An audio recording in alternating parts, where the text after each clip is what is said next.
Can you believe it?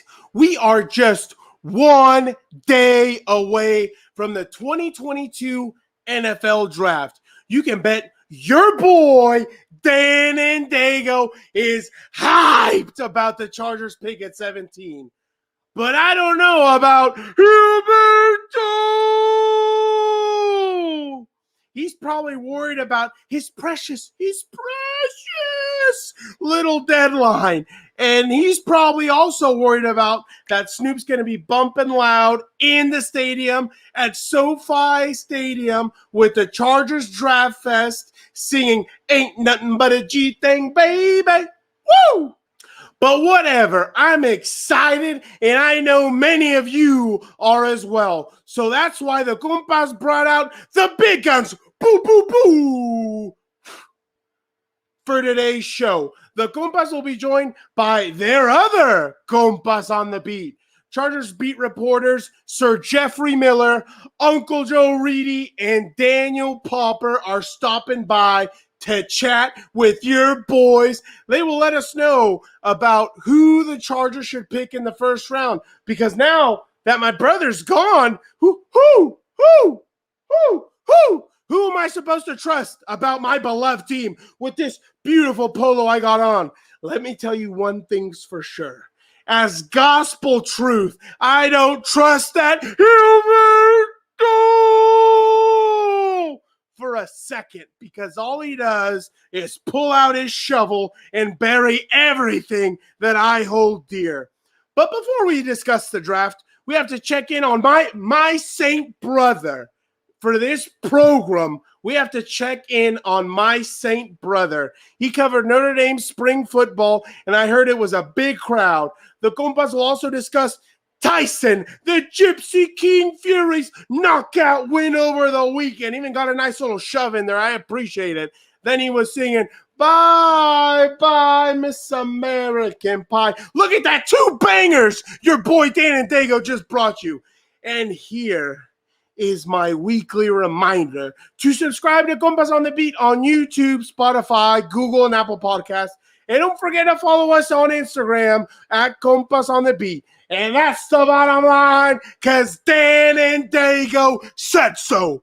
Okay, it is time for the best damn podcast in the universe, all the way from South Bend, Indiana. Play the music, Fernando!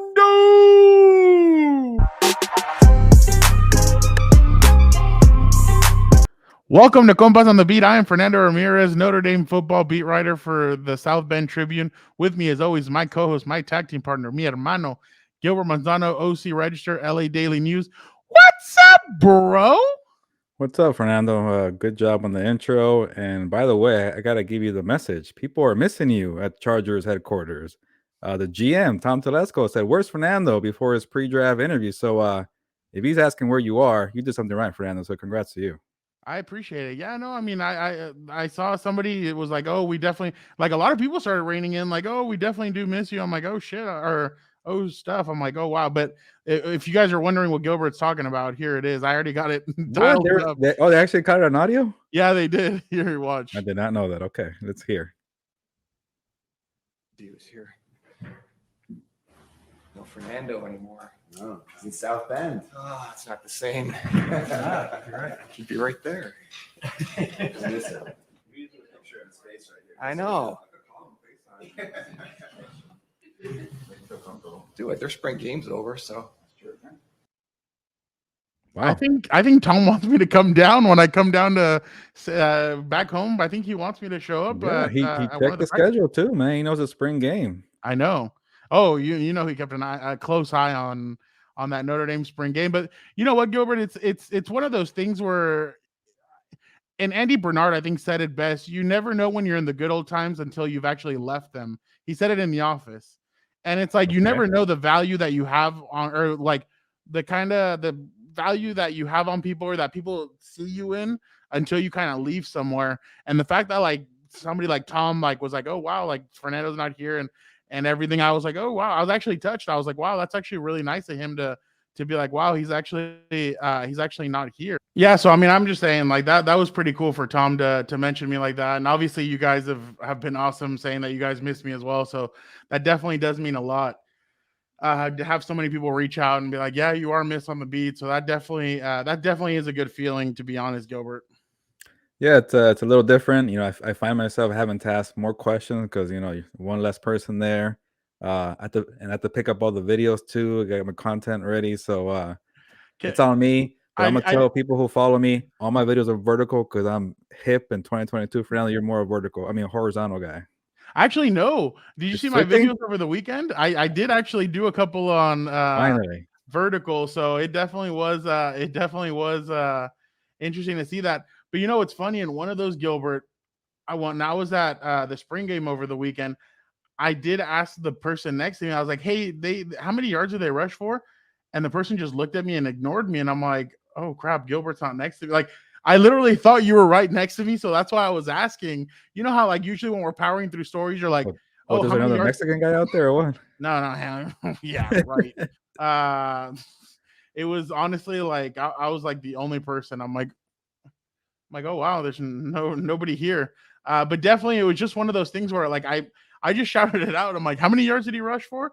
And like the dude next to me like ignored the crap out of me, and I was like, I forgot Gilbert's not next to me for me to, or even like Joe or something like so. You know, somebody will answer, but like here nobody answers you. Everybody thinks you're crazy. Well, it takes some time. Maybe eventually you'll break them and they'll become your friends or whatever. I don't know. Friendly I competitor. won't be starting a That's a better podcast with word. them though. That's only with you. Oh, okay. I don't. It's okay. You won't hurt my feelings. But you also have another podcast at your other job, so check that one out too, listeners. Yeah, we have it's called the pot of gold. It's just Notre Dame based. It's pretty cool. We're trying to get it going. We got some big guests. I can't mention it yet, just because I don't know if the episodes come out yet or not. But we have a pretty big guest driving the bus. So that'll be a pretty good What are you, podcast. Charles Barkley? Saying get off the bus, or you're not leading the bus? Yeah, I don't know if you dude. caught that. Charles has been on a tear lately. Like he's been tearing into KD, Kyrie. He's been tearing into Terrible. he's been tearing into everybody like lately, especially because of the way the NBA playoffs are going. But definitely definitely a lot of I'm learning a lot of stuff out here, to be honest.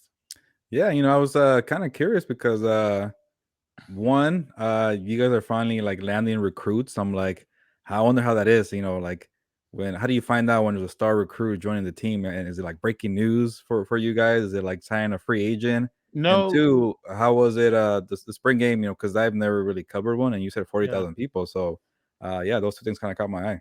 yeah, so the recruiting, we don't really cover recruiting all that much. My newspaper that I work at, so I mean, unless it's like a big 5-star recruit or something, then we don't. The way that I've noticed that everybody covers it is the athlete just goes on Zoom or goes on CBS Sports Network, and they just have the 4 little hats there, and then they announce where they're gonna go. So there's nothing really big to it. But I have noticed that that Notre Dame has landed like I think 3 or 4 4-star recruits in the last like 2 weeks, so that's been pretty big for them. And it just talks about the job that Marcus Freeman, the head coach here, is doing now that Brian Kelly moved on with his family down to Louisiana. So I think I could do a better Southern accent than he can. But it definitely it's really interesting, Gilbert, because I mean, it felt like a preseason game, and I'm kind of like, okay, so the season, like my juices were flowing, and I'm like, okay, the season's about to start. I'm like, oh wait, no, like you have a fat pause, and the season, like you still have all the way until August till they really get going for stuff. So it's like literally like I felt like this was all training camp, and then you hit a fat pause, and then it's training camp doesn't start again till August. So it was definitely interesting. I mean, I got there. This was the craziest part. So they only give out credentials. They give 1 credential out per game. So you don't have a season credit. Nobody has a season credential. So I arrived at the stadium. Typically you and I arrive 3 hours before the game. I arrived 3 hours before the game. Well, they don't give out the credential until 2 hours before the game. Okay. So I had to wait for an hour sitting there, and I'm like, dude, come on, like this can't be real. So then We go in, go upstairs, really nice view. I took a picture of it, put it on Twitter, and I kind of did my typical thing of when I was with the covering the Chargers, like, oh, good morning from Notre Dame Stadium, and put the picture up. And I kind of just like walked around for a little bit, trying to admire the stadium, the history. So the way the stadium's built, Gilbert, is they used to fit only 40,000 fans. And then when they noticed that the stadium was getting a little old, they were like, well, what do we do? Do we build on top of it, or do we just knock it down and build a whole new mega stadium? And they said because of the history that Notre Dame had, they just built on top of it. And it's actually bleachers. Like, it's not Yeah, I noticed that in the picture. yeah, it's not. So hopefully when Indy plays the Chargers, you can come up here maybe a day earlier, and you can come to a game out here to go watch Notre Dame play football. It'd be pretty cool. But it definitely is. It's bleachers. Everybody just sitting there, and I was like, oh wow. So I walked around the stadium. I took a video of the stadium vertically to put it on my reel on Instagram. So I'm learning from you, Gilbert. So I definitely put it up there.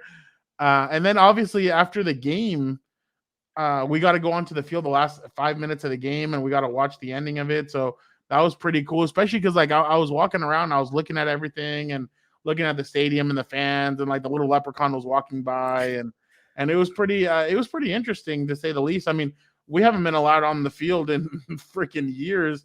I think it's been years since we've been let on the field. So it was pretty nice to be on the field here at Notre Dame Stadium.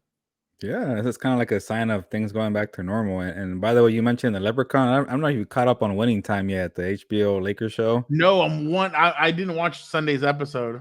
Okay, but there's oh wait, I'm talking about the episode before that. The one with the Yeah, leprechaun. yeah. I watched that one. Larry Bird. Yeah, At the garden. So the whole leprechaun was pretty funny. Yeah. Like, oh, it's the leprechaun. They're gonna mess with you.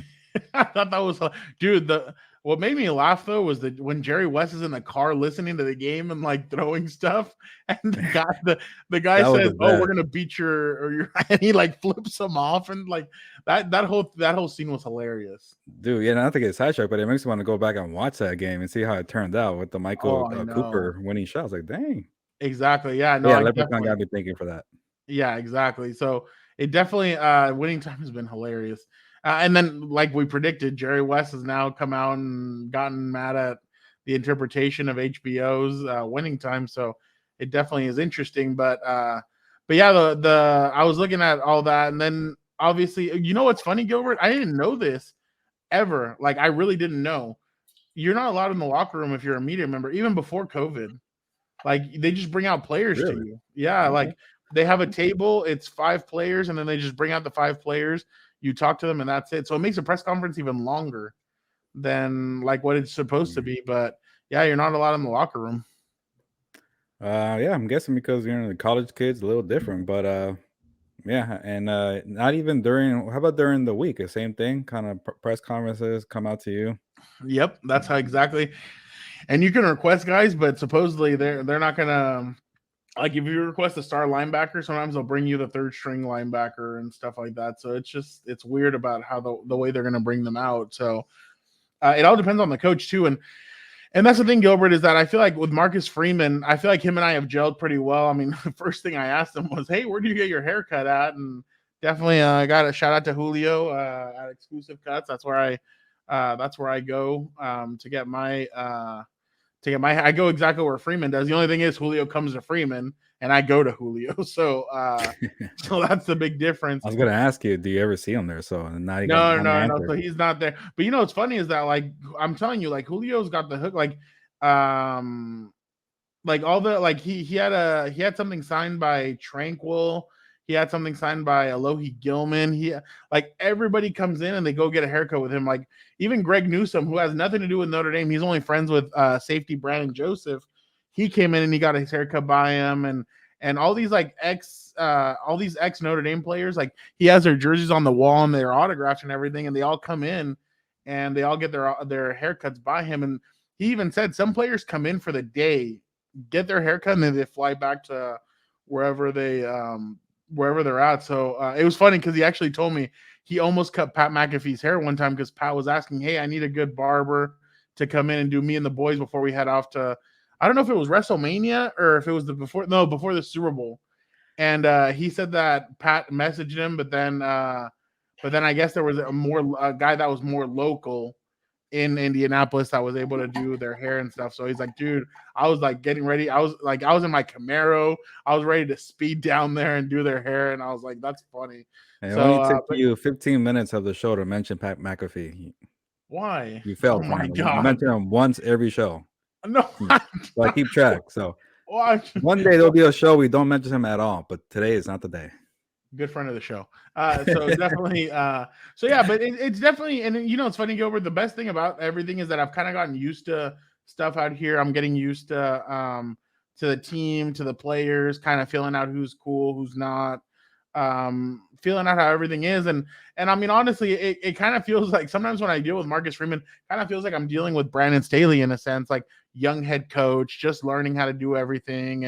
And he seems like he's a really good guy. So I'm definitely interested to see how that continues. But man, out here, like football's the real deal. Like these people live, breathe, and die football. Like 45,000 for a spring game. Like what? Like I even saw in Oklahoma there were 70,000. I'm like, geez, like Do what? all these people live in South Bend? These 40,000 that came onto the spring game, or they come from No. all Some over of these for people live from the out. They spring come out game? from out of town. Like Wow. I don't remember the number, but supposedly the team's going to give us before the season starts. I'll even share it with you, Gilbert. Before the season starts, supposedly I think 30% of their season ticket holders are from out of town. Like some live in California, some live in New York. Like they all just fly in to come and see the games, and then they fly back out. Like that to me is crazy. Like I get like I get the whole like, oh, San Diego people go up and watch the Chargers games, or Northern California people come down and watch like the Rams play or something, or like the Oakland people go to watch the Raiders play in Vegas. But man, to fly all those hours to just come over and watch, and especially because like I told you, Notre Dame is small. Like the airport's really small. Like they only have like 4 terminals at the airport. And it's only those 2-seater airplanes, the ones that like you're really uncomfortable on top of each other and everything. Like, Oof. it's one of those that you're like, oh, like okay, like I get it.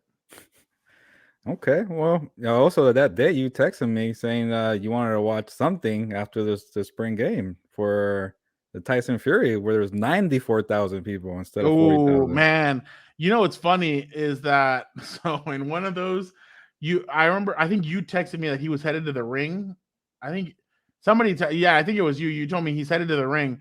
I'm like looking around. I still had some work to do, and I'm like, no, screw it.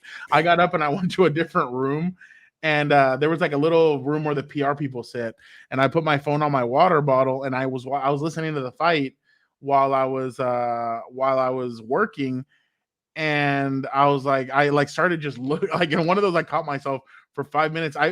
His entrance is just incredible. Like I got mesmerized by his entrance, and I couldn't put the phone down. So like I watched Tyson Fury's entrance. Then I see you tweet out like, oh, his entrance is so amazing. Like his entrance is one of the best.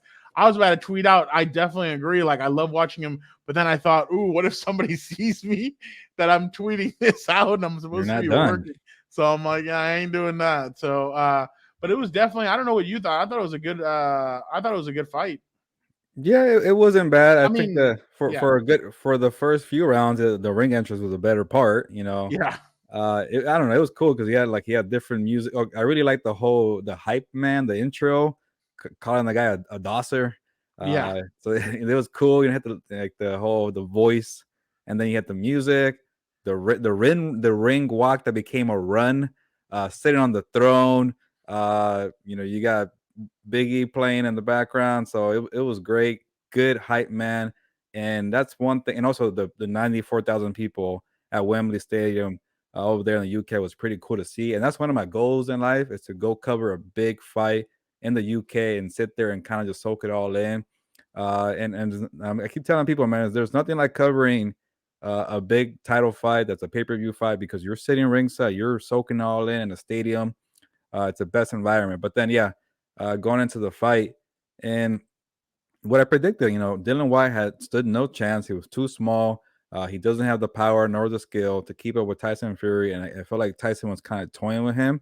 But the good thing about that is like he didn't respect the power, so he was going in a lot, going for power shots, good combos, and then eventually he landed the uppercut, and I think in the 6th round, and just dropped him, and the guy was not going to get up. So It was cool to see him kind of have a good homecoming with a knockout, but a little disappointing that he's talking about being retired. I think there's more left in Tyson Fury. I want to see more big fights. So hopefully he's just joking, because maybe this is your element, Fernando. I think he's trying to go to WWE for a little bit and come back and throw in the whole retirement, because that's what boxers do, man.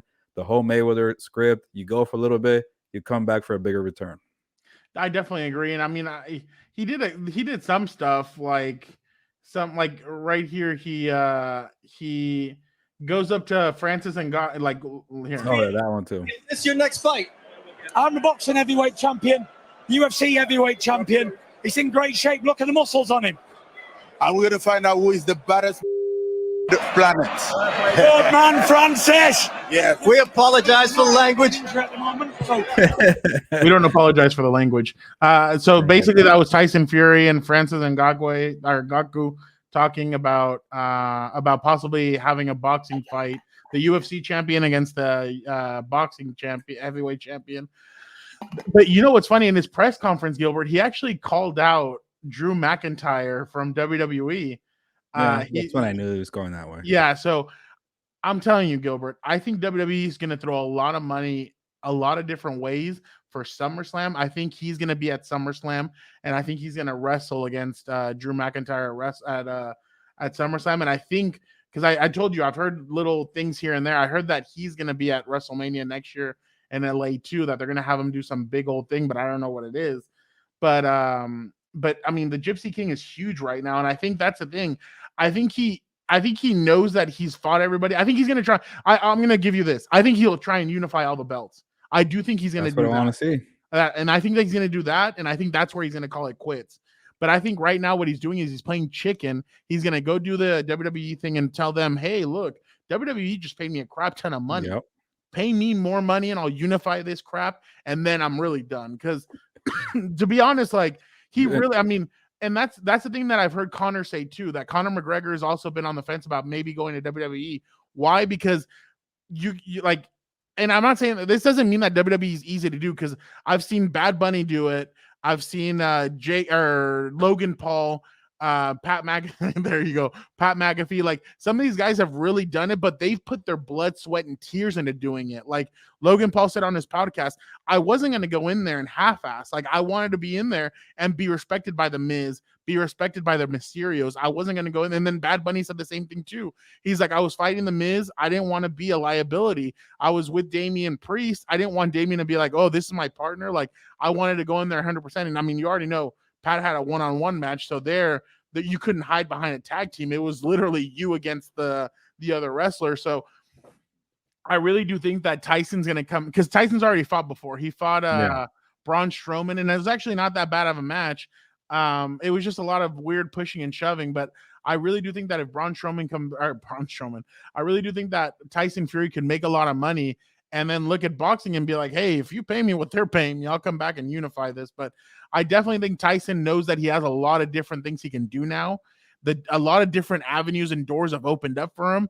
And I think he's going to stick one foot in each one and see what's up with what's going. That's what happens when you're good on the mic and you have a good personality and you're charismatic and you also know how to fight. And that's what a lot of these boxers don't know how to do. They don't know how to sell themselves. And Tyson Fury is one of a kind character. But you're right. He has a bunch of options. You know, WWE, this fight with Francis Ngannou. I should get the name right of Francis. I'll just go Francis. The heavyweight champion UFC. But I don't know. Maybe for you, you're more into the WWE. I don't really care for the Francis cross thing. Like, to me, like, I just don't care. Like, I don't care for it. I don't. And you've seen it, and like with the and one Mayweather and McGregor kind of took that away from me. Like, and the boxer's always gonna win because that's their sport. Like, if Tyson Fury maybe goes into the octagon, I'm like, oh, what's gonna happen here? Like, this is a whole fish out of water. But you know, he's gonna win. But I get it. It's entertaining. But I'm right with you. I agree with you, Fernando. I think he's gonna kind of test the water with those two and then come back for the real fight, because like, again, like, I was really, I had, boxing needs more stars, and when you're taking one away, like what's left? Canelo, and that's about it. So I got text about that too. About what? Some family members and people were like, and some friends were like, so Tyson Fury goes back and is serenaded by 94,000, and Canelo can't even step foot back into his country and all that. And I'm like, dang, like people really are coming at Canelo for not fighting in Mexico. But I understand. I mean, I'd rather get paid in dollars and he probably could get paid in dollars fighting in Mexico. But I still find it really weird that he has not fought back in the big money is in Las Vegas. In Vegas, and And Dallas. and Dallas. He sells out the damn Jerry's World. And the thing about that is, I think SoFi's next for him. I was gonna say I don't know if I see it because the taxes. You don't get any state taxes in Texas or Nevada, and casinos are gonna pay a top dollar for Canelo. Jerry Jones gonna pay top dollar for his venue there for Canelo. Is Mexico gonna step up to the plate? I don't know how the taxes are over there. But yeah, it would be nice to go home, maybe go to Guadalajara where he's from, or even Mexico City. And do that all day. And I think he could do it because I don't know, like he's not really fighting anybody good. He could find some other kind of scrub and have a homecoming fight the way Tyson Fury did. I wish he would fight Triple G in Mexico. I think that'd be a good one because he's gonna knock out Triple G, especially the way Triple G looked in his last fight. He's gonna knock him out. Do it in front of your people, do it in front of your country, and then look at what's next. But I'm with you. I really don't see what else is left for Canelo. The same way with Tyson Fury, like what else is next? So part of me thinks like the reason why Canelo started speaking English too is maybe he wants to dip his toe in some other avenues and kind of see what's going. I think Canelo speaking English has been pretty funny, especially the way he curses. I think it's been pretty good, but I just don't like Tyson also sees it. Like he sees, like he looks around and he's kind of like, well, what's left? Like there's not really much left for him to do. But I'm going to tell you the one thing I love about watching Tyson Fury fight is this part, dude. Like I think it is the greatest thing ever, and I love it.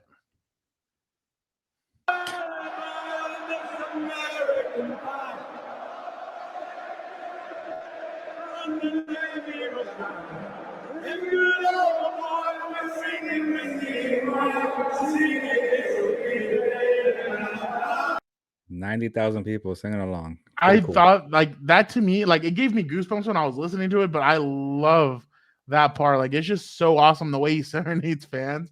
And it's funny because they asked him about it in an interview. I won't say where because then you're gonna take off points off of me. But he said it. He's like, I love serenading fans with that song. He's like, that's one of my favorite songs ever. So I love doing that.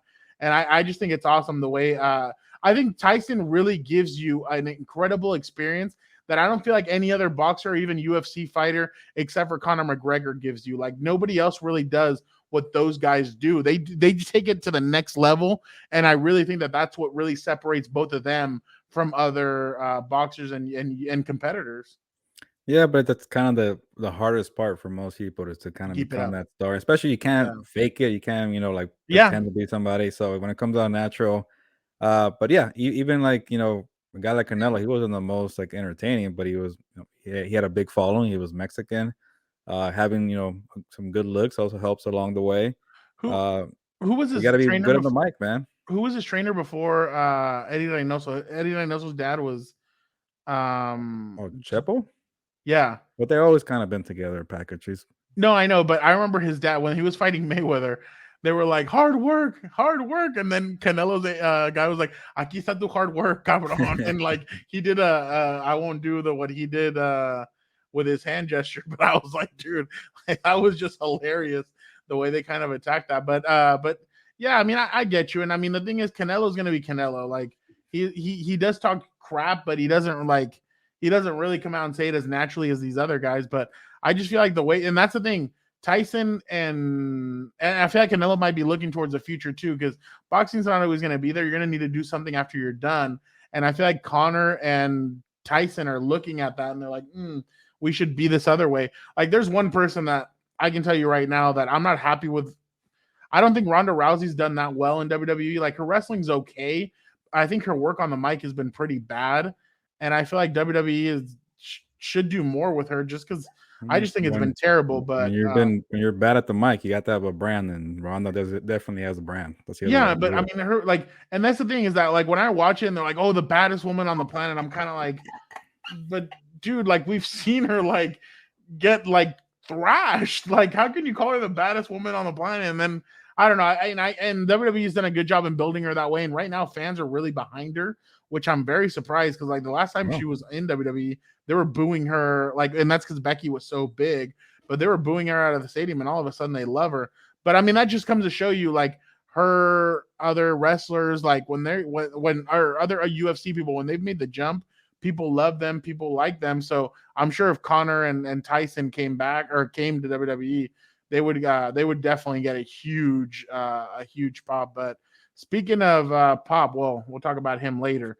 But right now, Gilbert, we're a day away, almost 24 hours away from the NFL draft. How are you feeling in all this? Are you tired? I mean, I know the draft process is a pretty big one for you. So being that I was there a year ago, but how's this whole process been for you? I wonder how many listeners were like, it's been 30 minutes of this episode of Compas and we haven't spoken about the draft. They're probably upset with us, but for good reason. We're making them wait because we have guests coming on. Exactly. The Chargers roundtable. But yes, it should be all about the NFL draft right now. It's been on my mind for the last month. For some people, it's been on their mind for 12 months. I don't know, Fernando. I usually kind of work at sections, and the section of the NFL draft came up after free agency. And I'm just tired of the scenarios. I tweeted it out today. I said, hey, I'm just tired of scenarios. Who do you guys want? Just tell me who you want the Chargers draft, and I will kind of have some fun with it that way. But yeah, being the beat reporter of the Chargers, and they're picking 17th. They don't need a quarterback. So in the middle of the pack, you have a lot of possibilities that could go in their favor or not go in their favor. I just don't know what's going to happen. And that's why I'm glad we have guys like Jeff Miller, Joe Reedy, and Daniel Popper to kind of take some of that work off him, because I've said enough. Enough is enough. Take whoever you think is good. So the Guilty as Charged podcast said Zion Johnson is the way. That's the guard, right? Yeah, Boston College. Okay, yeah. Okay, so basically what Guilty I don't hate that one to be honest. But they're basically saying trade back to get him in a sense. That's the scenario where I feel like, okay, everybody who you wanted at 17, well, they're not there anymore. Now consider trade down. That's the only way I can see that one, but not a bad one. Your coworker Vanessa Franco, she said real talk from Gilbert. So I think she's kind of tired of the draft. A lot of people are fatigued, man. She's going to Stagecoach. She should invite us. Oh, okay. Do you know what Stagecoach is? Yeah, country.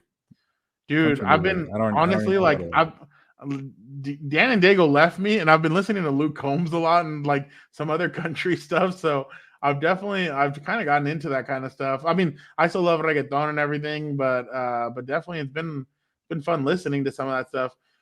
So Delton Wells, Dream, Drake London, Derek Stingley, Kyle Hamilton, realistically Zion Johnson or Jackson. He's probably the one. Oh, well, I shouldn't say, but I think he might have been unsubscribed to The Athletic. Yeah. Look at what he said. You'll get it when we get the interview, but definitely interesting to see some of these. Jameson Williams. No, give me the ones that just give me one name. I don't want to see every freaking name on the draft. Cool. Jameson Williams. Yes, that's a good one, but I don't know who's going to be there. Derek Stingley. Another good one, but I don't know who's going to be there. Oh my God, our good friend Joe Morley. Horse player available. Wow. For context, Joe Morley is a Raider fan. So. Yo, he's a huge Raider fan, but you know what? He's a good guy. Love talking to Joe, and he's such a fun guy to talk to. He's hilarious. He's you know what? He's actually in the minority that want Darren Waller gone from the Raiders. He's like, I want him gone. Like, trade him, do whatever you want with him, free up some money. So I don't know. I'm sure Charger fans will agree with that. Let's see, Evan Neal or the NC State guy whose name I can't possibly spell. They won't be there. Yeah, no, they won't be there. Keep dreaming. John Smith said Jameson Williams. He could be there. I know some people don't see it, but he could. I think this guy's from Brazil. I'm not even gonna try. Charles Cross is who he's saying. Good option, but I think he might be top 10. Just not Penning. That's we'll get into it later with the guys, but yeah, people don't. Oh, this guy gave you a full-on list. Get out of here! I don't want to see that. Dream Give me wants one Jameson name. Williams. Yeah, it's a popular name, Jameson Williams. If I say most popular, I'll say Jameson Williams, and least favorite is Trevor Penning. Something is telling me that Hamilton will drop, and we would have no Ooh. choice but to take him. Some Big people Jack, don't see that. 1967. You know what's funny, and that's the thing that I'm telling you. I think this could be a Derwin James situation all over again from 2018, where if Hamilton drops to the Chargers, I could see a scenario where the Chargers take him just because of his value, and he really does play really well. There was a play, Gilbert, last year where against Florida State, where well, no, I don't want to get flagged for putting that highlight on here, but there's a play where he's on the opposite side of the field.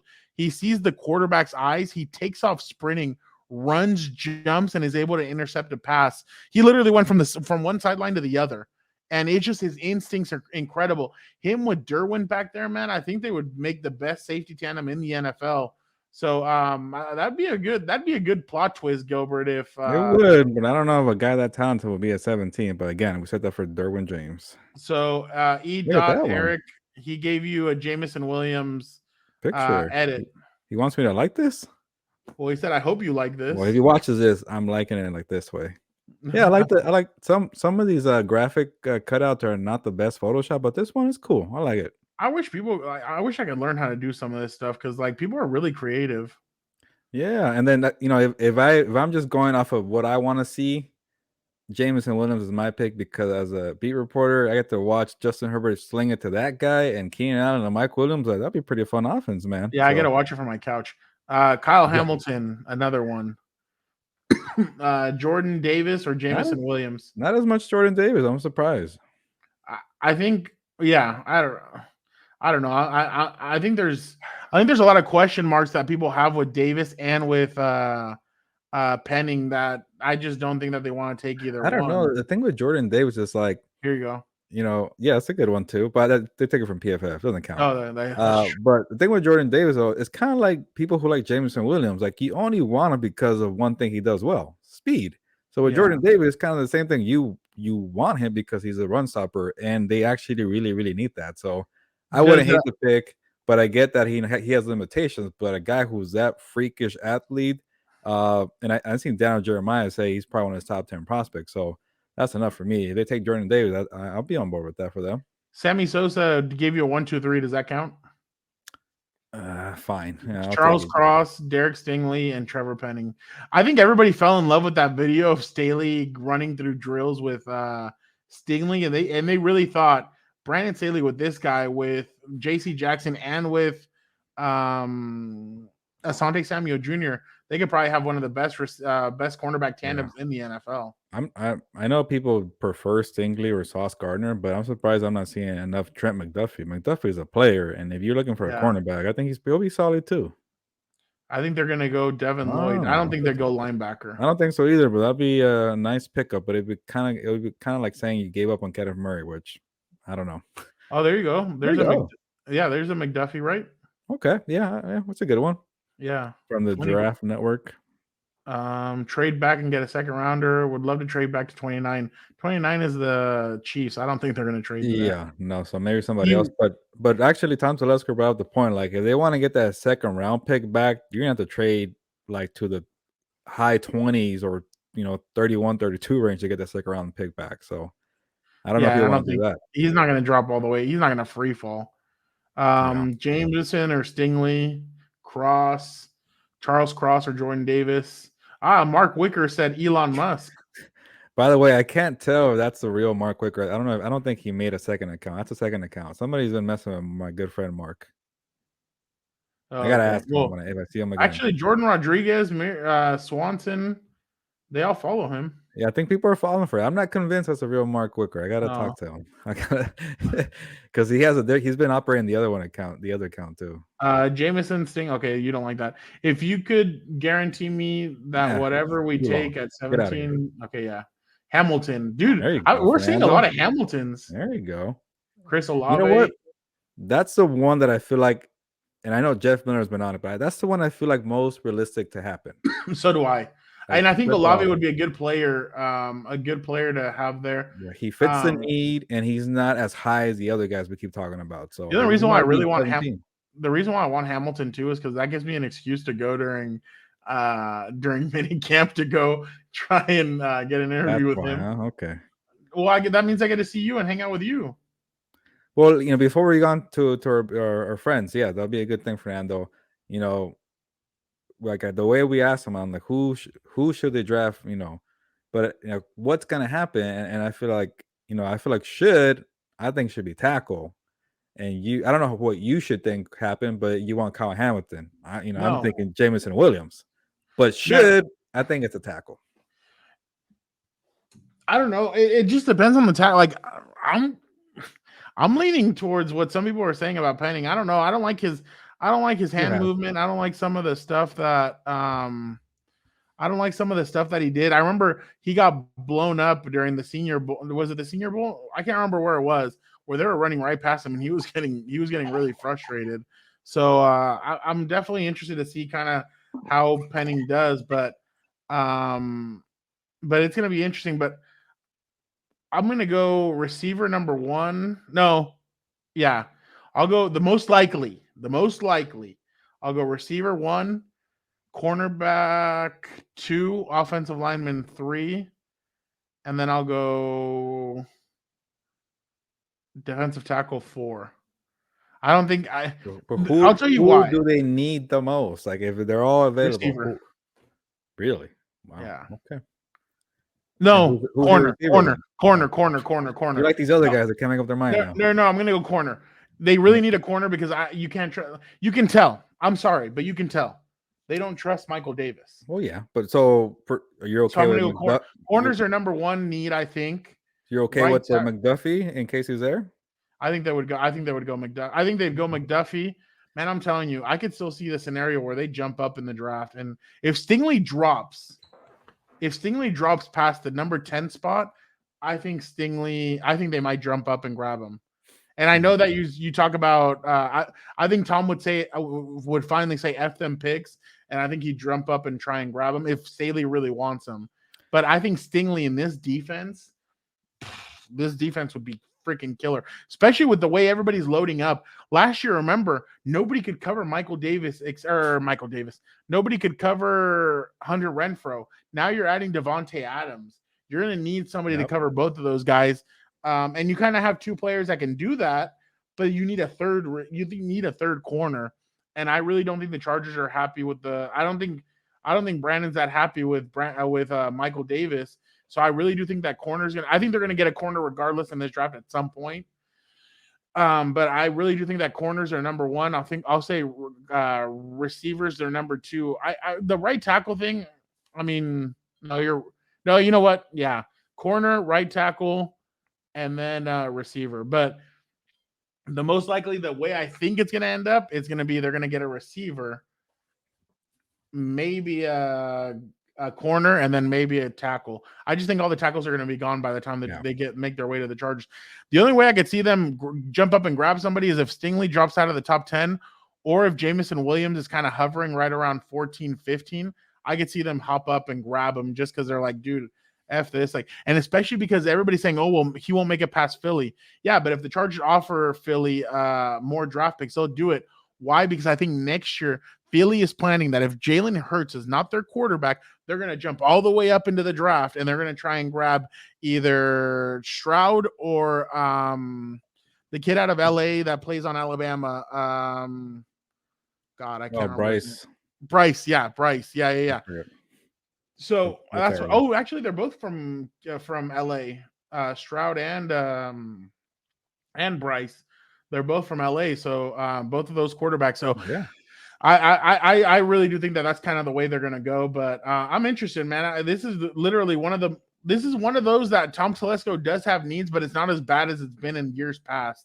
So I'm definitely interested. The way I should probably know my answer is because the trick for beat reporters are on deadline, like myself. That's gonna be, you should knock me a point every time I mention my deadline. But on draft day, the first day for the draft, I always write little small stories just in case they draft that player, have it ready to go, post it on the website. And the top 3 players, I'm for sure going to write a story just in case. Chris Olave, Trent McDuffie, Trevor Penning. Those are the 3 guys I feel like have the highest chance to be the Chargers' first-round pick. So if not, Dan Dago's going to have. Well, I'm gonna keep going though, because there's something up. I'm for sure gonna write those 3, and then a possibility of a Jameson Williams, maybe a Charles Cross, just in case, or a Jordan Davis. Maybe we'll go 7 names and watch it be like the 8th name, but we'll see. And I'll tell you one thing: these guys just, whenever you think they're gonna do something, they do something completely. That's why when Tom said, "Yeah, we're probably not gonna trade up," I'm like, dude, like that just makes me think like, oh yeah, they could possibly jump up and We'll see. and grab somebody, but. I think they're going to send you guys all for a loop on Thursday, but definitely it'll be a lot of fun. But man, Gilbert, I'm so excited. We got a little bit of a reunion, a Chargers reunion with Jeff Miller, Pop, and Uncle Joe Reedy. So let's go to that interview now and see what those guys have to say about what the way the Chargers are going to lean. The Compas are now joined by 3 special guests. It's a little bit of a reunion. With obviously LA Times Chargers beat writer Jeff Miller, AP beat writer for the covers the Chargers, Uncle Joe Reedy, and then obviously covers the Athletic Daniel Popper. No, I'm just kidding. Covers the Chargers for the Athletic Daniel Popper, who's coming off his Coachella weekend. Look at him excited. Looks like it with those glasses. Oh yeah. He's hiding his eyes. If I'm coming on Compas, I got to be coming in style, right? You and Uncle Joe are matching with the glasses. I like it though. Yeah, the purple shades. I think it's Joe's computer screen reflecting on there, though. I don't know, with the glasses going tinted when I get out in sunlight and everything, because I'm in the Angels Stadium press box at the moment. It's tough to tell at times. How's Jared Walsh looking? Good. I mean, he's looking good. Taylor Ward looked good last night. A game that I didn't cover went 2 hours, 22 minutes last night, 3-0, which means I'll get 8, Beautiful. 7, 11 innings and like 340 tonight. Yeah, Uncle Joe pulling double time for us. Thank you so much for joining us from Angel Stadium. Look at that. All you guys are all over the place. But yeah, thank you guys so much for jumping on with us. You know, I miss you guys. I'm all the way in South Bend, but I still miss you guys and hope you guys are all doing great. We miss you, Nando. You got a shout out from Tom yesterday. I was like, "Where's Nando?" Funny. That was pretty funny. Fernando, we sure play like a champion sign that. Yeah. Hey, I'm gonna send a cutout board for next time Tom speaks there at the facility. You guys can just put it up and he'll get a kick out of that one. Yeah. I almost called you in for a FaceTime, Fernando, so you got lucky there. I would have asked Tom a question. I would have asked him my question. Do you think are you gonna give Jerry Tillery his 5th-year option? We got the question right. I'm gonna get a picture of your face and paste it to the seat that you always sat in. There you go. No one will sit there. It'll be a memorial. But I love the fact that Tom actually knew the seat that Fernando would always sit in too. That was like you were missed. Like he's paying attention. He would have been right there. Center, Fernando. What'd you say? I was gonna say the middle seat, like always. You're right here hosting too. Right. Yeah, definitely. But all right, Gilbert, go. All right. I know you guys are busy. We got Joe at Angel Stadium, so I'll get to it. As you guys know, I'm sure Popper's been through a bunch of scenarios, even at Coachella for the draft. I'm tired of the draft. I'm tired of scenarios. Jeff, you're with me. I know you are, but we're 2 days away. So the grand question now, and I'll be very specific, but who should the Chargers draft? Keyword should. Draft 17 overall in the first round. Jeff, I always put you in the spot because of seniority. I hate to kind of put you out there with the age, but Jeff, go first, followed by Joe, followed by Popper. And again, who should the Chargers draft at 17? Who should they? Meaning like everybody's available. I mean, within reason, right? Yes. They're going to draft. Yeah, no more scenarios. I don't care about that. Just who do you want? Yeah. God, you know, I'm going to say they should take.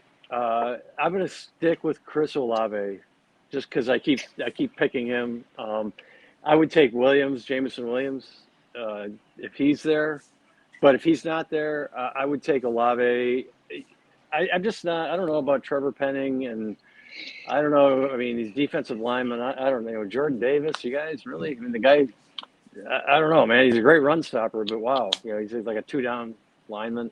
So I'm going to go with Olave. I just think he would have the most immediate impact. And you picked them like every time in a mock draft, right, Jeff? I did it again today. Another one today. The Saints took Penning at 16, so then I took Olave. So that's what I would do. I don't know that that's what the Chargers do. That's if you're asking me what I do. That's what I would do. Okay. So, what about you, Uncle Joe? So I would still say Penning at 17. I mean, this is one of those drafts. It isn't a sexy draft as far as skill position players.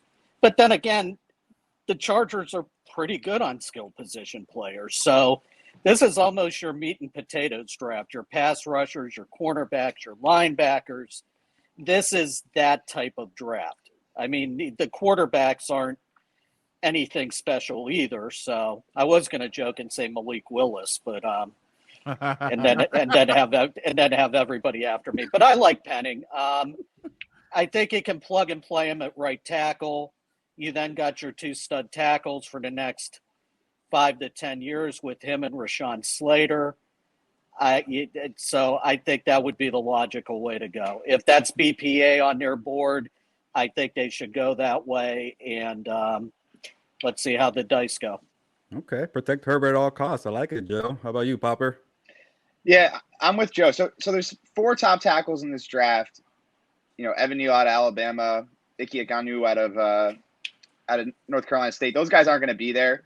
Now, Charles Cross played in, a really pass-heavy offense at Mississippi State, so he's a really good pass protector, but he doesn't really have the run blocking. So there's a possibility that he falls because he's not a really, well-rounded player in that regard. If he's there, that's a no-brainer pick because you're looking for pass protection at right tackle, and you can plug him in and you can play right away. If one of those guys falls, now, the first 2 guys probably not, but if Penning or Cross falls, I think it has to be a tackle. Now, I agree with Joe in the sense that, Penning would be a really solid pick there. He has some technical deficiencies. I was trying to get to this with Telesco yesterday when we had the press conference. Like, okay, how do you balance, technical proficiency like with Rashawn Slater versus a guy who has all of these traits and might not have the technical details of the position down like Penning. And he said, this is why you have coaches, right? You feel like if you have the traits there, you can bring him in and you can groom him and turn him into a good player and teach him the technique part of the game. Penning has every measurable you want. He's 6'7", 333 pounds. He has over 34-inch arms, ran a 4.79 40. He has the movement, and he has that sort of demeanor that you're looking for, that nasty demeanor that he plays with, and he has the kind of work ethic that you're looking for. And organizationally, at least according to what Telesco said yesterday, I believe they can groom that player as long as he has those traits and has that work ethic. So I think it has to be, a tackle at that spot if they're there. But if the tackles are gone, what direction do you go in? I think the next step is, okay, is a corner there? If McDuffie falls, I think he would be a fantastic fit, inside-outside flexibility. He reminds me a lot of Asante Samuel Jr., just as far as, a little undersized, but has that kind of those kinds of instincts and competitive toughness, all the stuff that made Asante a really good rookie last year. If the 3 top corners are gone, then what do you look at? Probably wide receiver. Is Jamison Williams there? Is Chris Olave there? The 2 speedsters that could really open up the deep part of the field for Justin Herbert. I think those have to be a consideration. If all of those guys are gone, then it's anybody's guess, right? They could trade back at that point into the to 20 potentially with the Steelers, to potentially 22 with the Packers, 24 with the Cowboys, and look for one of these guards, either Zion Johnson or Kenyon Green. Plug that guy in at left guard and move Matt Fowler out to right tackle. So it's a long way of saying that there are a ton of options, but I think if you're saying who should they take, if one of those tackles is there, I think that has to be the pick. You got to solidify the right side, and I think that reared its ugly head in that Raiders game with Storm Norton against Max Crosby. I think the thing that's interesting, too, as far as right tackle, and I tried to get at this with Tom yesterday, is last year you were looking at guys and assessing left tackles as left tackles. A lot of these guys are the top tackles because they're left tackles. So how do you plug them into the right side? I don't think it's as much of a learning curve as it was in past years because right is almost as valuable as left with passing offenses, and especially if, you were facing the Chargers and you got Khalil Mack and Joey Bosa pass rushing you at both sides. And in this division, you got a lot of 2 tandem pass rushers. So I think that's the other interesting thing is we're assessing guys who we think are going to play right tackle off the left side. And, it'd be interesting, looking at the offensive line coaches and everything, how it projects that way. Yeah. Honestly, like I want Pop to give me a Sharon. You look Don't get the exactly reference. Huh? Don't get the either, reference. Fernando. Ozzy Osbourne Oh. with those glasses. Ozzy, Nothing. no, you don't get it. I Jeff, know you who should get Ozzy that. Osbourne is. So he he has glasses exactly like you do right now.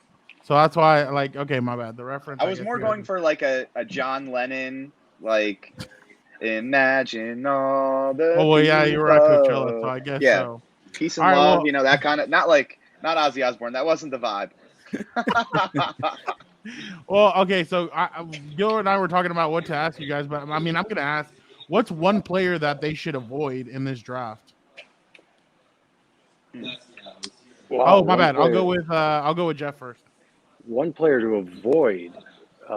Geez, that's a total curveball. Yeah, I have an answer. People. I mean, Pop, go ahead. I'm not even sure which. I don't even go. You go. Yeah, Joe and I were talking about this yesterday. I just don't think that Drake London would make a ton of sense, even if he's there at 17, just because of the skill set overlap with Mike Williams. The one downside of Drake London's game is the speed, and a lot of teams are going to avoid him just because of how he ran at the combine. Obviously, a super talented player, but he kind of fits that sort of X mold, very similar to Mike Williams in terms of, not the fastest player, can get to the deep part of the field and win with his catch point, size, all that kind of stuff, but not necessarily bringing that speed element to the offense. And that's really what the Chargers are looking for. So I don't see him as really a good fit, too much overlap with Mike Williams in that regard. So that would be my pick. Nothing, character-wise or anything like that, but just from a fit standpoint in the offense. All right, I have something to ask you guys. Talk about players to avoid. We talk about Trevor Penning. Okay, this guy's got the I'm not Mr. Nice Guy. He goes out of his way to be like this, tough guy. Played at a small school. Blah blah blah. I don't know, man. I look at that and that guy rolls in here. I could see Corey Linsley about halfway through the first meeting going, "This guy, dude." You got to learn your place here. I don't know. You guys have any? But isn't that a good thing, Joe? His? Wouldn't that make him a good fit? If you can play and you're, the guys played at Northern Iowa. Can you imagine the first training camp in pads, him and Joey? I mean, how long before him and Tillery get into it? How long before he gets into? It's going to happen. I mean, who doesn't Tillery get into it with? Well, you know what I'm saying. So I don't know, man. Some of these guys up front. Even Justin shoved him even Justin Herbert's shoved Tillery in one of those last year when he hit him. Yeah. So I don't know. I'm just asking. I have no idea. I've never met the guy. I don't know. I have no idea. He might be off the field the greatest guy in the world and get along with everybody. But I don't know, man. That to me is like. I'll be honest with you. When I asked Telesco yesterday about having players, that was I was thinking about him. Like if you were interviewing that guy, I'd want Corey Linsley to talk to him and say, you spend a half hour with this guy. You tell me what you think about him, because we all know Corey. We know where he comes from, and I look at that guy. And I don't know where he comes from. Again, I don't know him. I've never met him. I don't know anything about him. But to me, it's a little bit of I get he's huge and he moves and he's got all this great tape, blah blah blah. But I don't know. And anybody concerned about Northern Iowa? No. By the way, okay Jeff, with that. Jeff, it seems like every year there's like a player that people on Twitter hate, and it feels like this year is Trevor Penning. People are saying stay away from that guy, Trevor Penning. So, but it was funny. 2 years ago it was Justin Herbert. So what do people know? Yeah, but I don't think the Penning hate among fans is, related to his like measurables or anything like that, or the nastiness or anything like that. They don't like his technique. Like they see his hand placement. Like he's playing against, Division I AA schools, and like he's going up against, non-NFL players, and he's allowing guys to get into his chest on a regular basis. His hand placement just isn't there. And I think a lot of fans look at what Rashawn was coming out of college, super polished, right? Like his technique was sound. He didn't have the measurables. Obviously, he was a great athlete in terms of his movement, but his, short arms, some people thought he was an interior player, like he didn't have long enough arms to play tackle. But his technique and polish and excellent fundamentals are what created, this great rookie season for him. So I think they're expecting that, right? They want this polish out of every tackle that comes out of the draft, but a lot of times you got to bet on traits and bet on your coaching staff, and that's what it is with him. Uncle Joe, who you got? I think it's one thing to be the badass at Northern Iowa, and then you come to the league and you find out you try to play that crap and you don't have the game. It's going to get beaten out of you very, very quickly. So if Penning comes in with that mindset of I was a badass at Northern Iowa, but I got a lot to learn here, then I think he'll be in good shape. I mean, naturally, the two guys that I would avoid in this draft are Malik Willis and Kenny Pickett. I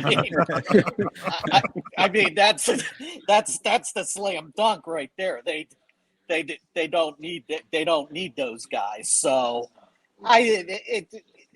the thing that I think that's very interesting the past two drafts also is that you can do a lot more on Zoom now in terms of you don't have to you're going to rely on your scouts a lot about the conditioning coaches and everything to get that. But now if Tom wanted to talk to a conditioning guy and everything about attitude and stuff, and that would be the first guy that I'd go to at Northern Iowa about, okay, what type of guy is this guy? And get the assessment from him, because the universal one was, I think, 10 years ago at LSU. During the pro day, the strength coach put a thing up on, these are the guys to avoid at all costs. And it ended up bearing truth from the strength coach. So it'll be interesting as far as the research where to go there. But yeah, avoid the quarterbacks. Why do you need There you go. That's part of the uncertainty, though, of trying to cover the draft as a media member. Is you just don't have access to all of that information. And so you just sort of have to rely on, okay, like, is the organization going to make the right decision here with the information that they have? And they're doing their due diligence. You know, they're calling everybody that has interacted with Trevor Penning at any point in his life that can give him any, small detail about who he is as a person. What we have is he was 210 pounds as a junior in high school and weighed in at 333 pounds at his pro day.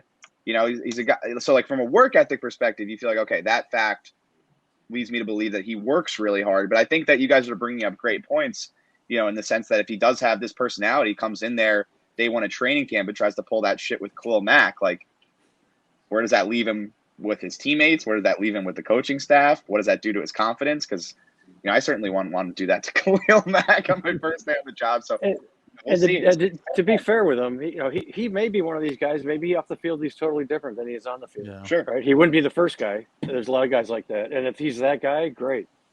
But I don't know. To me, it's something with, if he does wherever he goes, it's going to be interesting to see how he, like Joe said, if he comes in, humbles himself and wants to learn, like what we saw with Slater last year. That's how he was from the minute he got there.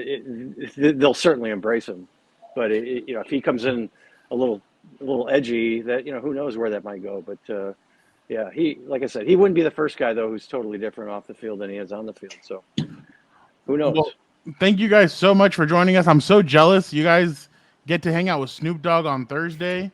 That's gonna be nothing but a G thing, baby. Like, that's gonna be awesome. I'm sure you guys are gonna I'm sure you guys are gonna be high in the sky, hanging out with Snoop D-O-double-G. But thank you guys so much for giving us all this information. It's gonna be an awesome draft day. And if you guys need it, if Kyle Hamilton drops to the Chargers and he gets drafted, let me know. I got you guys. I could give you guys some info on Kyle. So they're not taking a safety. They're not taking a safety. That'd be a Derwin James part 2. Dude, someone tweeted at me that they unsubscribed from The Athletic because I did not list Dax Hill in my Chargers big board. Like, everyone needs to have a beer and calm down. They're not taking a safety at 17. They have 2 starting safeties in the roster. All right, like, I don't care that Dax Hill has slot flex. Nas has slot flex. Derwin has slot flex. Mark Webb has slot flex. They need a guy who can play outside. Dax Hill can't do that. Please don't subscribe to The Athletic. All I said is if you guys needed info on Kyle Hamilton, I would help you guys out. But I guess, I don't know. It's been on my mind. I had to say it. But thank you guys so much, and have fun on Thursday. Thanks, Fernando. Dudes. Thanks, Nando. Thanks, guys. Well, that was a good time. Good to see some familiar faces on Compas on the Beat. I'm Sir Jeffrey, Uncle Joe, and Popper excited to see my saint brother. Not that stooge. We can forget him over there. They were happy to see my saint brother, Fernando, again. But, I see it. I know they are tired. Absolutely exhausted of seeing that Grinch. Herbert! Stop complaining! Herbert! The draft is one day away, but maybe this will cheer you up. Herbert! I hear Bad Bunny El Conejo Malo has a new movie, but there's a catch. It is a Marvel movie, and if you look at the history, someone over here wasted zero time pulling out that shovel to bury a certain franchise. But let's see what Herbert has to say about that. Now let's get to Una Más. Gilbert, great stuff with that interview. Great stuff from Dan and Dago. Just all around good work with all this. It's interesting the way the guys see this draft leaning and what way the Chargers could possibly lean. But I thought Jeff Miller brought up the best point about Penning. I mean, I really would have him sit down with Corey Lindsley and be like, okay, Corey, what did you think about Penning as a human being? Yeah, no, it's an interesting tactic to do some draft research, but I would not be surprised if Trevor Penning's a name.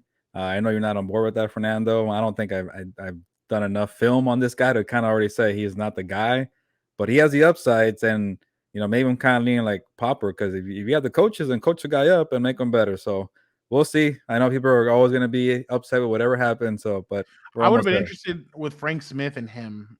Yeah, no, I think he would have been like, okay, definitely. You have a track record. Yeah. I don't know about the new guy, Brendan Nugent, but who knows? He could surprise us, and maybe he says, hey, that's the guy. Then give me that guy and let's polish him and see what happens. But again, we don't really know what's going to happen. I'm already tired of talking about it, but hey, we had our good friends help us out. What's funny is that the Chargers just they just signed Will Clapp, a guard or / center. It's funny. Little Daniel, my cousin, sends me a text to Dan and Dago, and he goes, top 5 name in the NFL right now. He's like, I hope the Chargers sign him. And Dan and Dago, you can already tell. He's like, can he play? He's like, who cares? His name is amazing. He's like, and that's the problem with you with fans like you. So it definitely was a pretty funny sequence. But Gilbert, your boy, El Conejo Malo, he's hitting the big screen. Breaking news today, and I saw this, and I thought of Gilbert. Gilbert, I'm disappointed that you're not wearing the shirt. But according to CNN, NBC News, and Yahoo, and everybody, Bad Bunny is going to be he's going to be playing El Muerto, a character in a Spider-Man role. So that definitely is going to be interesting. That means that Bad Bunny, and Gilbert asked me, what's live action? Live action basically is where it's in person. So Bad Bunny is going to be an actor in the movie, and he's going to be the guy, like he's going to be doing that. So it's going to be fun to watch him in this role. One, I was annoyed as maybe a sports journalist that why did you need to put live action in the headline? It's like pretty much saying like, oh, Bad Bunny in human form is going to perform on the big screen. Like, okay, we get it, but I guess maybe I don't think about the cartoons that Marvel has, and maybe that's why you have to put live action. One, that was annoying for me. You don't need all that. It's like a certain person that we know is very detailed in their story, so you don't need the live action part. I know Bad Bunny is going to be in it, and two, it was funny seeing people who know that I dislike Marvel movies and saying, "What about now? You're going to like a Marvel movie now?" I'm like, hold on. Yes, I love Bad Bunny, but I'm concerned for the guy because the last time there was like a bad guy Marvel movie, it was Morbius, and that stunk. So I'm worried about Bad Bunny. Hopefully he didn't make the wrong decision, but he's a guy who tends to do things the right way. So I'm intrigued. I've never heard of this character, El Muerto. Of course, he's going to speak Spanish. He's going to be bilingual. I don't know. Yeah, he's a Latino anti-hero. Okay, anti-hero. Why we have to be the bad guys? But no, anti-heroes like CM Punk or like one of these guys that like You know what, like the Punisher, who some people see him as a bad, like he's not like he curses, he does stuff like he's not like Captain America where he's all sweet, nice, and everything. He's a hero, but he does things like he does some stuff that is a little bit questionable, like maybe cursing or shooting people or maybe stuff I like it that. because I don't like the typical heroes like Captain America. Those guys could go somewhere else. But now that I remember, is this the part from Tobey Maguire in the original Spider-Man where he goes into the cage and he's fighting a wrestler to make some money? No, that's different. You know who that actually was? That was the Macho Man. Yeah, but I'm like, is that the character he's trying to play? No. This is gonna be different. Okay, all right. When does it come out? They don't know. I don't think it says yet. 2024. I just is saw. in the works about El Muerto. 2024. 2024. Okay. All right. We'll see. We'll have definitely avocado rating when it comes out. You have my attention, Marvel. They probably heard me bashing them a week ago. And like, hey, who does Gilbert like? Get Bad Bunny on the line right now. Let's make a movie. So we'll see. Right here, they talk about his wrestling career. The character appeared in the Spider-Man comics. I remember him in the comics. Is there a mention of Morbius in there? Yeah, it says that how much money Morbius made. Yeah, my good friend Victor tries to tell me there's a difference between the Marvel universe. Like there's like a Sony and a Disney. Yeah. And I guess the Sony one stinks, and that's what he's doing, right? Yeah, but Sony has a partnership with Disney, so I'm sure they're gonna do something together on this to keep it like so that obviously they don't crap on the movie because you don't wanna another Morbius. Yeah, exactly. So basically, hey, did you know Bad Bunny's actually in another movie? He was in Narcos too. Yeah, no, but he's in a movie with Brad Pitt. Which one? It's called Bullet Train. Look at him. Huh? No, did it already come out? Let me see. Yeah, now that I think about it, he wasn't bad in Narcos. He spoke a good amount, so he's done it before. I don't know any of these. Oh, Sandra Bullock is going to be in it. Lady so it's a new one. Yeah, it's a new movie coming out. Yeah, good for him, man. He's a star, and I'm glad that the American audience is getting to hear him more. Exactly, but that's what I'm telling you, Gilbert. Like when people like these guys build themselves up, it's what can you do? He can do different things. Lady Gaga also, I mean, I know some people don't like Lady Gaga, but she was able to act, she was able to sing, she's able to do different things. And like Tyson Fury and Conor McGregor, if you're able to build yourself up, I mean, this is the land of opportunity. If you can do numerous things, you're going to be able to find a talent in anything. Look at Bad Bunny, like he's WWE. Now he's going to be acting. Like, damn, dude, like this dude's literally cleaning it up. Like he's picking that paper up and he's literally going to be all about it. But I can already tell right now, like you don't even have to put it on. You don't even have to watch the film. Gilbert's giving it 100%. Avocado rating just because Bad Bunny's in it. So I'm sure it could Gilbert, be the worst thing ever. I'm gonna give it a 2 thumbs up and 100% on the avocado. But and him being in that movie, that just means that Bad Bunny's going to be on screen a lot. So it definitely is going to be interesting to see kind of how he separates his time, because I think he's going on tour. Well, the movie doesn't come out till 2024, but I'm sure he's going to go on tour. There's talks about him coming back to WWE, so it's going to be fun to see what Bad Bunny does in the next year and a half. But that was definitely a lot of it's definitely going to be fun to see Bad Bunny act. I'm interested. I usually find it interesting when athletes turn to acting and all this other stuff. So I'm definitely interested in that. But Gilbert, another good edition of Compas on the Beat. By the next time you and I get together, we will not be talking. We will be talking post draft. We won't be talking about who's going to take, what's going to happen, this, that. No, it's going to be about who took who, what happened. So I'm sure you're excited about that aspect of it. Yeah, I'm feeling the fatigue now, but once Thursday comes around and I'm there at SoFi Stadium, I'll be into it. I do enjoy the draft. I just hate the lead. Nothing but a G thing, baby. Yeah, that was better than your poor reference of whatever you were talking about with the Ozzy Osbourne earlier. No, that was a good reference. You guys all just don't know. Nobody knew it. It's like, yeah, cricket, man. Nice try, though. I do appreciate the effort. Good try. That's and it's Ozzy Osbourne. It's funny. My mom used to watch the reality show, so like I knew like he'd be sitting on the couch and he'd be like Sharon. So I thought I thought Jeff would back me up on that one.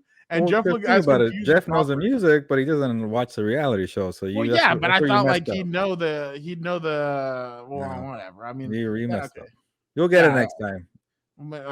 Hopefully. I mean, hopefully I can rebound from this, but definitely that's gonna be exciting. I'm excited for you, Gilbert. You're gonna be with Snoop Dogg. Hey, Gilbert, you know what you got to do next Tuesday? Snoop Dogg as a guest. Oh, okay. Yeah. We'll give that a try. You want me to text? I can have Dan and Dago go with you to SoFi, and you guys can try and get him on the show. Going? It'll be nice to see him. But no, Dan actually has to. He has a meeting, and we haven't talked about. My bad. We haven't talked about what Dan has going on. We're gonna let him do that when he's comfortable. But he has a meeting that day, so he's not gonna be able to show up. Yeah, okay. And then maybe the best I could do, Fernando, I'll say, hey, Snoop Dogg over here. He's gonna try to pass me a joint. I'm like, hey, thanks, but no thanks. I gotta work in a bit. I know. No. I have a deadline. Yeah, I have a deadline. Sorry. Maybe you're still hanging around, I'll come back. But can you let me record you on video and you say make sure to check out Compas on the beat? So I'll make him cut a promo for us. That's what I could do. What if he says, but I want to jump on Compas on the beat? That'd be great, but I don't see a guy that busy to take the time out of his day to do it. So, but you never know. Hey, honestly, the best way to go through is Keenan. If you get Keenan to ask true. Snoop, there you go. I mean, it's easy as pie. I mean, just ask him. So next Tuesday, guys, we're gonna be having Snoop Dogg as a special guest via Gilberto. We're gonna be very excited. That's gonna be a good one. Okay, yeah, we'll see. But I'm ready to go, Fernando. Let's get out of here. All right. Well, Gilbert and I both have a lot of work to do, but don't forget, check out the OC Register, LA Daily News. Gilbert's got you covered on all things Chargers this weekend. I mean, if you're a Notre Dame fan, again, or just appreciate or the fact that you guys appreciate my work and everything, go check it out at ndinsider.com. Also, a podcast called Pot of Gold. Check it out also if you'd like. It's good stuff. And got some good stuff in the cooking. But obviously, Gilbert, we got some good things going on here with Compas. A lot more. We're only growing. We're gonna keep on growing, and definitely appreciate you guys out there listening and checking us out. But for the time being, Gilbert, anything else before we head out? No, Fernando, you always ask me this. I am a man of few words, so ya nos vamos, pues vámonos.